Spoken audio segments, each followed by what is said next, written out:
SIR के जरिए वोटों की चोरी हो रही है। आप देख रहे हो नहीं देख रहे हो? अभी एक आंदोलन था एसआईआर पे दिल्ली में। मेरा पहले से कार्यक्रम झारखंड के मुख्यमंत्री हेमंत सोरेन जी के पिताजी जननायक शिबू सोरेन जी जो इस दुनिया में नहीं है, उनके घर का कार्यक्रम झारखंड में लगा हुआ। मैं उसमें नहीं जा पाया।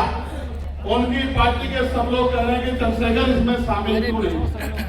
मैं ये कहना चाहता हूं कि आजाद समाज पार्टी नाम का यह दल स्वाभिमान सम्मान की लड़ाई लड़ने के लिए बनाया, किसी के पीछे खड़े होने के लिए नहीं बनाया। मैं चैलेंज करके कहता हूं, उत्तर प्रदेश में देश का कोई दल हमसे मुकाबला कर ले। जितने लोग वो दिल्ली में आंदोलन में जुटा सकता है, उसके कांटे की टक्कर के लोग ये आजाद समाज पार्टी की मांग है। हम तो आंदोलन करना चाहते हैं, संघर्ष करना चाहते हैं, संघर्ष करते हैं। आपने जेल का जय भी नहीं देखा, हमने जेल की काल कोठरियों में राज्य अधिकारी में आप एसआईआर के जरिए वोटों की चोरी हो रही है। आप देख रहे हो नहीं देख रहे हो? अभी एक आंदोलन था एसआईआर पे दिल्ली में। मेरा पहले से कार्यक्रम झारखंड के मुख्यमंत्री हेमंत सोरेन जी के पिताजी जननायक शिबू सोरेन जी जो इस दुनिया में नहीं है, उनके घर का कार्यक्रम झारखंड में लगा हुआ। मैं उसमें नहीं जा पाया। तो जो लोग ये कहते हैं कि चंद्रशेखर अकेले क्या करेंगे, उनकी पार्टी के सब लोग कह रहे हैं कि चंद्रशेखर इसमें शामिल क्यों नहीं। मैं आपको बता देना चाहता हूं, आजाद समाज पार्टी भीम आर्मी संघर्ष का दूसरा नाम है। मैं चैलेंज करके कहता हूं, उत्तर प्रदेश में देश का कोई दल हमसे मुकाबला कर ले। जितने लोग वो दिल्ली में आंदोलन में जुटा सकता है, उसके कांटे की टक्कर के लोग ये आजाद समाज पार्टी की मांग है।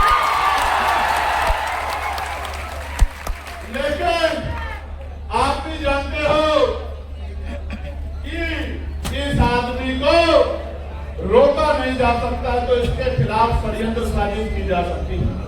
इसलिए आप इस तरह का प्रचार कर रहे हो।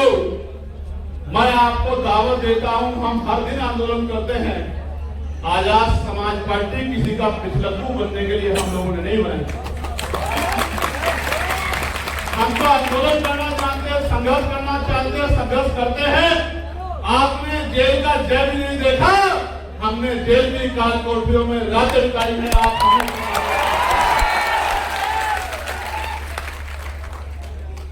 जिस दिन जरूरत पड़ेगी ऐसा आंदोलन होगा कि सरकार की नींव हिल जाएगी। आप इस बात को जानते हैं। मगर अभी तो आप सबकी आवाज बन के अकेला चंद्रशेखर आजाद काफी है या नहीं, बताओ? तो इसलिए मैं ये कहना चाहता हूं कि आजाद समाज पार्टी नाम का यह दल स्वाभिमान सम्मान की लड़ाई लड़ने के लिए बनाया, किसी के पीछे खड़े होने के लिए नहीं बनाया। इन गरीबों, कमजोरों, किसानों, नौजवानों और संघर्षशील लोगों को मुख्य धारा में लाने के लिए बनाया है, किसी का पिछलक्कू लगान बनाने के लिए नहीं बनाया है। आने वाला कल इन गरीब के बेटों का है। अब अमीर ज्यादा दिन इनको रोक नहीं पाएंगे कुर्सियों से। आने वाला कल गरीबों का है, आजाद समाज पार्टी का है, नौजवानों का है, उनका है जो सड़कों में संघर्ष कर रहे हैं। प्यारे साथियों, एक आखिरी मांग ये है। कुछ दिन पहले विपक्ष कह रहा था कि ईवीएम से वोटों की चोरी हो रही है। अरे वो एसआईआर पे टिका हुआ है। एसआईआर में भी हम उनके साथ खड़े हैं। मगर मैं ये आपसे पूछना चाहता हूं कि आप चाहते हैं ईवीएम से चुनाव हो? नहीं। ईवीएम से चुनाव हो? नहीं। तो सवाल ये है, अगर आप चाहते हैं ईवीएम से चुनाव हो तो हाथ खड़ा कर देना। आप चाहते हैं ईवीएम से चुनाव हो? नहीं, गौर से सुन लो। अगर चाहते हो तो हाथ खड़ा करना। अगर नहीं चाहते हो तो हाथ को अपनी जगह रहने देना, ऐसे हिलाने की जरूरत नहीं। ये ऐसे हाथ हिलाने का काम तो पिछले 75 साल से लोकतंत्र में आपके साथ होगा। आप चाहते हो ईवीएम से चुनाव हो?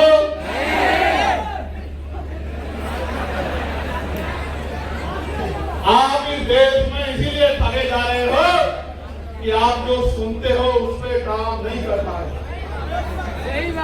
दोबारा पूछ रहा हूं, गलती सुधारने का मौका दे रहा हूं।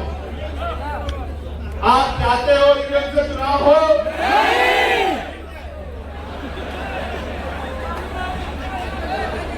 आप इसमें नहीं हंस रहे हो, आप खुद पे हंस रहे हो। अगर आप अपने अंदर राजनीतिक सूर पैदा कर लो, आप राजनीतिक चेतना अपने अंदर पैदा कर लो, तो लोकतंत्र का मतलब है जिनका वोट होगा उनका राज होगा, तो फिर आपको जुर्म जाति का अत्याचार नहीं सहना पड़ेगा।